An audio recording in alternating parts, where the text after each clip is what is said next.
اعوذ باللہ من الشیطان الرجیم بسم اللہ الرحمن الرحیم ومنهم أميون لا يعلمون الكتاب إلا أماني وإن هم إلا يظنون فويل للذين يكتبون الكتاب بأيديهم ثم يقولون هذا من عند الله ليشتروا به ثمنا قليلا فويل لهم مما كتبت أيديهم وويل لهم مما يكسبون صدق اللہ العظیم۔ سورۃ البقرہ آیت نمبر 78 and 79 ترجمہ۔ اور بعض ان میں سے ان پڑھ ہے کہ اپنے باطل خیالات کے علاوہ اللہ کی کتاب سے بالکل ناواقف ہیں اور وہ صرف اپنے گمان سے وہ کام لیتے ہیں۔ فویل للذین یکتبون الکتاب بایدیہم، پس ہلاکت ہے ان لوگوں کے لیے جو لکھتے ہیں کتاب کو اپنے ہاتھوں کے ساتھ، ثم یقولون ھذا من عند اللہ، پھر کہتے ہیں کہ یہ اللہ کی طرف سے ہے، لیشتروا بہ ثمنا قلیلا، لیشتروا تاکہ وہ اس کے بدلے تھوڑی سی قیمت لیں، یعنی دنیاوی نفع حاصل کریں۔ فویل لہم مما کتبت ایدیہم، پس ہلاکت ہے ان کے لیے جو ان کے ہاتھوں نے لکھا، وویل لہم مما یکسبون، اور ہلاکت ہے اس لیے کہ وہ ایسے کام کرتے ہیں۔ اب سورۃ البقرہ کی آیت نمبر 78 اور 79، جیسے کہ آپ آلریڈی سماعت فرما چکے ہیں کہ یہودیوں کے 5 گروہ تھے۔ ایک گروہ ان میں سے ایسا جو بالکل ان پڑھ تھا، اور دوسری آیت جو 79 ہے اس میں وہ پڑھا لکھا گروہ جو تحریری طور پہ تحریف کرتے تھے، ان 2 گروہوں کا آج ذکر پڑھیں گے۔ پہلا یہ ہے کہ وَمِنْهُمْ أُمِّيُّونَ لَا يَعْلَمُونَ الْكِتَابَ، کہ جو لوگ بالکل تورات کو جانتے نہیں تھے اور بالکل ناواقف تھے، ان پڑھ تھے۔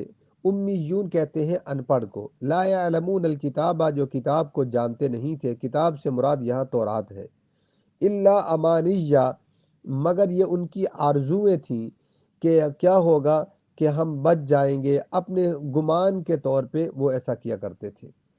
تو فرمایا ایک تو وہ لوگ ہیں، اور دوسرے فویل للذین یکتبون الکتاب، یہاں ہلاکت ہے ان لوگوں کے لیے جو کتاب لکھتے ہیں اپنے ہاتھوں کے ساتھ۔ یہاں کتاب سے مراد فتاوے ہیں، جو فتوے دیا کرتے تھے، جو لوگ ان کے پاس آتے کچھ فتویٰ لینے کے لیے، مسائل پوچھنے کے لیے، تو دنیاوی فائدے کے لیے، ثم یقولون ھذا من عند اللہ، تو جو اگر کوئی آدمی کسی عالم کے پاس جائے، کسی پیر کے پاس جائے، جب وہ ان کو کوئی بات سمجھاتا ہے تو سننے والا، اس کا مرید جو ہے، اس کا نمازی جو ہے، وہ یہ سمجھتا ہے کہ جو بات مولوی صاحب یا جو پیر صاحب بیان کر رہے ہیں یہ اللہ کی طرف سے ہے، جبکہ وہ بات کرتے تو وہ اپنی طرف سے کرتے اور نسبت اللہ کی طرف سے اس کی کرتے، اس طرح اس کو تحریف کرتے۔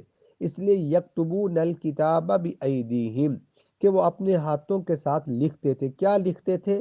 یہ جو فتاوے ہیں، من گھڑت باتیں اپنی طرف سے ان کی خوشامد کے لیے یہ لکھتے تھے، اور اس کو جو اصل بات ہوتی اس کو چھپا لیتے۔ اور لکھتے کیوں؟ لیشتروا بہ ثمنا قلیلا، تاکہ وہ تھوڑی دنیاوی طور پہ کچھ ان سے پیسے لے لیتے اپنی غرض کے لیے۔ اب ثمنا قلیلا کیوں کہا کہ تھوڑی پیسے لیتے؟ اس کا مطلب زیادہ لے سکتے تھے۔ اس کا جواب یہ ہے فی الدنیا، دنیا وما فیہا، جو کچھ دنیا کے اندر ہے سارا کا سارا اگر اس کو مل جائے تو اللہ کی کتاب کے بدلے میں یہ بالکل حقیر ہے، کچھ بھی نہیں ہے۔ تو گویا کہ کتاب کے بدلے میں پیسے لینا یہ ایسا ہے کہ بالکل حقیر سے حقیر تر ہے، حقیر تر حقیر، حقیر سے حقیر تر ہے یہ۔ فویل لہم مما کتبت ایدیہم، ہلاکت ہے ان کے لیے جو ان کے ہاتھ لکھتے ہیں، اور اس کام کے لیے بھی ان کے لیے ہلاکت ہے۔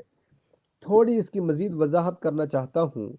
آج کل کے دور کے اندر کچھ ملا حضرات، علماء بھی، افسوس ہے علماء تو میں ان کو نہیں کہوں گا، کہ کچھ مولوی حضرات جو ہیں وہ ایسا کرتے ہیں کہ سٹیج پہ بیٹھے ہوتے ہیں، دوسرے کو کافر ثابت کرنے کے لیے اور اپنے آپ کو عاشق رسول بنانے کے لیے، یا دوسرے کو دیوبندی حضرات ہوتے ہیں دوسرے کو مشرک ثابت کرنے کے لیے، اپنے آپ کو عاشق رسول کہنے کے لیے، بریلوی حضرات دوسروں کو گستاخ کہنے کے لیے، اپنے آپ کو عاشق رسول کہنے کے لیے، اہل حدیث حضرات اپنے آپ کو کہتے ہیں کہ ہم ہی پاورفل ہیں اور ہم ہی کتاب و سنت کے مطابق عمل کرتے ہیں، باقی سب غلط ہے، اور دوسروں کو غلط کہہ رہے ہوتے ہیں۔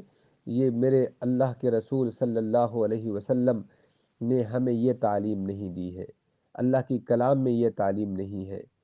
فرمایا کہ جو حق بات ہے وہ حق کرے، اگرچہ اپنے ہی خلاف کیوں نہ ہو۔ تو سیدھی سیدھی بات انسان کو کرنی چاہیے، اپنے مفادات کے لیے، اور اپنی ذات کے اس کو استعمال نہیں کرنا چاہیے۔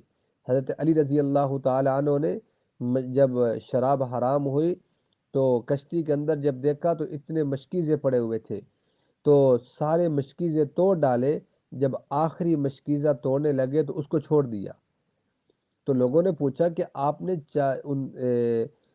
نے سارے توڑ دیے، آخری کو کیوں چھوڑا؟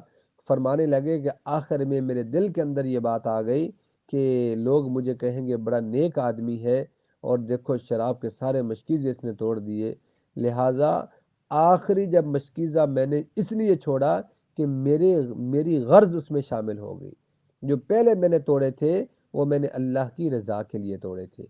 تو جو بھی بات کرے وہ اللہ کی رضا کے لیے ہو، تو لہٰذا ہر مسئلے کو اپنی طرف سے لے جانا اور اپنے آپ کو سچ ثابت کرنے کے لیے لوگوں کے سامنے یہ لوگوں کو امپریشن دینا، یہ امپریشن کریٹ کرنا، یہ بالکل غلط ہے اور ایسا نہیں کرنا چاہیے۔ جو حق بات ہو وہ سامنے بتائیں اوپن مائنڈ کے ساتھ، اور جو آپ حق سمجھتے ہیں وہ حق بتائیں، لیکن قرآن و سنت کے مطابق ہو۔